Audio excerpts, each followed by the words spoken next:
Show உன்னை develop பண்ணிக்கிறதுக்கு உன்னோட குவாலிட்டிஸை டெவலப் பண்ணுறதுக்கு அந்த 20-30 minutes is the sacred time in your life. உன்னை நீ எதிர்காலத்துக்காக தயார் பண்ணிக்கிற டைம். அந்த டைம்ல குறை சொல்லாத, அந்த டைம்ல பிரச்சனைகளை பார்க்காத. இந்த 30 minutes to develop my self. நான் யாரா ஆகணும்னு நினைக்கிறனோ டு டெவலப் மை செல்ஃப். வேலையை ஆரம்பி. தினம் தினம் தினம் தினம் தினம் தினம் பண்ணு.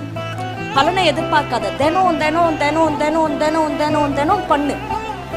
ஒன்ஸ் யூ ரிப்பீட் தட், ஒரு ஃபோர்ஸ் ஆரம்பிக்கும். உனக்கு ஃபர்ஸ்ட் பண்றப்போ அந்த ஃபோர்ஸ் தெரியாது. ஆனா அதே 30 நிமிஷம் நீ தினம் தினம் தினம் தினம் தினம் பண்றப்போல ஒரு பாயிண்ட்ல திரள ஆரம்பிக்கும் வேகம்.